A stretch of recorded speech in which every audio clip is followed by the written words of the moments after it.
ಅಂದರೆ ಆ ಭಗವಂತ ಭಕ್ತರುಗಳ ಸಂಬಂಧವು ಏನು? ಅದರಂತೆ ಬೀಜದಿಂದ ವೃಕ್ಷ, ವೃಕ್ಷದಿಂದ ಬೀಜ ಎಂಬುದಾಗಿ ತಮ್ಮಂತಹ ಮಹಾ ಋಷಿಗಳೇ ರಚಿಸಿರಬಹುದಾದಂತಹ ಸಿದ್ಧಾಂತವಲ್ಲವೇ ಸಿದ್ಧಾಂತದ ಪದ್ಧತಿಯು? ಓಹೋ, ಹಾಗಾದರೆ ಬೆಂಕಿಯಿಂದ ಧೂಮು ಅಥವಾ ಧೂಮದಿಂದ ಬೆಂಕಿ? ಸುಖ ದುಃಖ, ಬೆಳಕು ಕತ್ತಲೆಗೆ ಕೊಂಡು ಹೋಗುವು.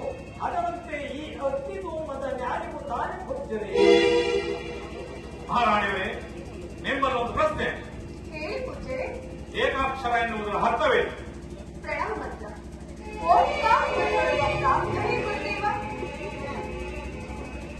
ಸಪ್ತ ಮದಗಳಾಗುವವರಸು ಕುಲ, ಯೌವನ, ಸ್ತ್ರೀ, ಅನ್ನ, ಧನ, ವಿದ್ಯೆ, ಉದ್ಯೋಗಗಳನ್ನೊಳಗೊಂಡ ನಮ್ಮಲ್ಲಿರಬೇಕಾದ 7 ಅಹಂಕಾರಗಳಲ್ಲಿ ಹೊಂದಿವೆ.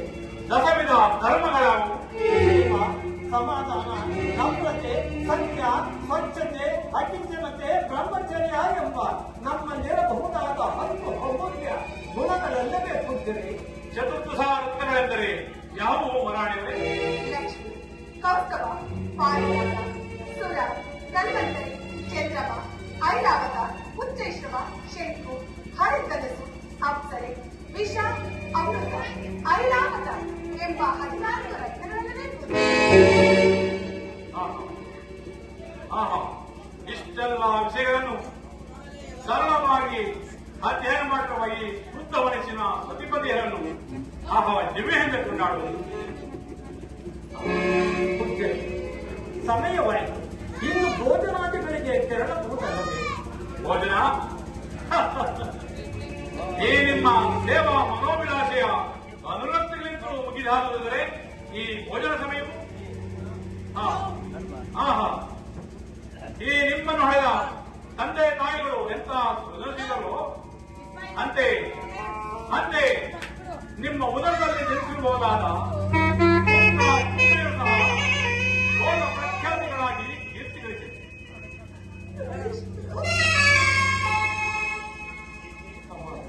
ಹೇಗೆ? ಏನಾಯ್ತು ಭಕ್ತರೆ? ನನ್ನ ಉತ್ಸಾಹದ ನುಡಿಗಳನ್ನು ವ್ಯತ್ಯಾಸಗಳನ್ನು ಬಂದಿದ್ದೆ. ಇದುವರೆಗೂ ನಾನು ಕೇಳಿದ ವ್ಯಾಕರಣವೇ ಮೊದಲಾದ ಮುತ್ತುಗಳನ್ನು ಬಿಡಿಸುವ ಹಾಗೆ ಬೆಂಚಿನೋಪಾದಿಯಲ್ಲಿ ಉತ್ತರಿಸಿದರು. ಗಂಧರ ವಿಷಯಕ್ಕೆ ಬಂದೊಡನೆ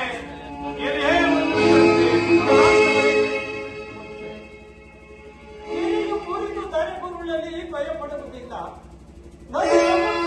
ಸೇರಿ ಪರ್ವತ ಕಪ್ಪಳಿಸಲಿ.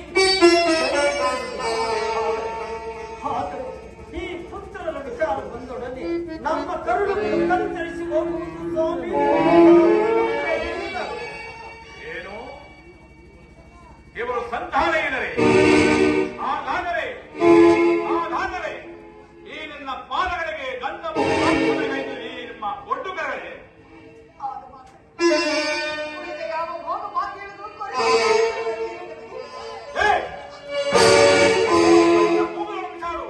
ಈ ನಿನ್ನ ಬಂಟಗಳನ್ನು ಭೋಗವಾಗಿ ಈ ಬಗೆಯ ವ್ಯಕ್ತ ಕೋಪವೇತಕ್ಕೆ ಪೂಜ್ಯವೆ. ಅದನ್ನು ನಾವು ಸಂತಾನಹೀನರೆಂಬುದು ಸತ್ಯ. ಆದರೆ ಅದರಿಂದ ನಮ್ಮ ಸೇವೆಗಾಗುವ ಅಡಚಣೆ ಆದರೂ ಏನು? ಅದನ್ನು ನಾನು ಉತ್ತರಿಸಲಿಲ್ಲ. ಈ ನನ್ನ ಸಾಧನೆ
ನಿಮ್ಮಂತಹ ದಶಗೆತ್ತಿನ ಕರ್ಸನಿಂದ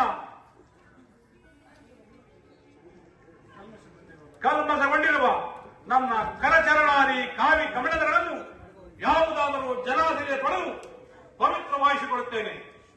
ಶಂಭೋ ಮಹಾದೇವ. ಹರ ಹರ ಶಂಭೋ